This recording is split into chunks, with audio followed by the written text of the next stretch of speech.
Hi hello மக்களே, நம்மக்கிட்ட fruit bearing plant பார்த்தீங்கன்னா மல்பரி பிளான்ட்டுமே இருக்குது.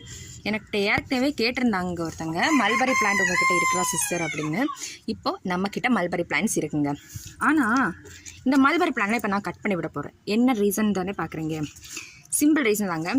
நம்ம மல்பரியை ஒவ்வொரு தடவையும் இந்த மாதிரி கட் பண்ணி விட பார்த்தீங்கன்னா கிளைகள் நிறைய வந்துட்டுருக்கு.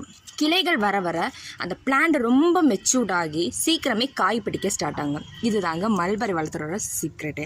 இவ்வளோ குட்டி பிளான்ட்லையுமே காய் காய்க்குமான்னு கேட்டிங்கன்னா 100% காய் காய்க்கும்.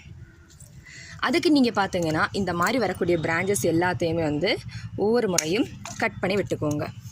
ஸோ இந்த மாதிரி நீங்கள் ஒவ்வொரு முறையும் கட் பண்ண அதில் புது புது தளர்களாக ஸ்டார்ட் ஆகிடும். இதாங்க மல்பரி வளத்தோட டிப்ஸு. அதே மாதிரி பார்த்திங்கன்னா நம்ம கட் பண்ணுற எல்லா பிரான்ச்சஸுமே பார்த்திங்கன்னா, அதாவது இந்த ஸ்டெம் பார்த்திங்கன்னா மெச்சூர்டு மதர் பிளான்ட், அதாவது அந்த மதர் பிளான்ட்டே பார்த்திங்கன்னா நல்ல மெச்சூர்டாக இருக்கணும். அதே மாதிரி அதில் ஏற்கனவே காய்ச்ச ஸ்டெம்மாக இருக்கணும். அப்போ தாங்க சீக்கிரமாகவே காய் பிடிக்கும். இதாங்க மல்பரி வளர்த்துறத டிப்ஸு. ஸோ உங்களுக்கு மல்பரி பிளான்ட் வேணும்னா கீழே கொடுத்துருக்க வாட்ஸ்அப் நம்பருக்கு மெசேஜ் பண்ணி நீங்கள் ஆர்டர் ப்ளேஸ் பண்ணிக்கோங்க. இந்த வீடியோ உங்களுக்கு பிடித்திருந்தா லைக் அண்ட் சப்ஸ்கிரைப் பண்ணி சப்போர்ட் பண்ணுங்கள். Tata bye bye.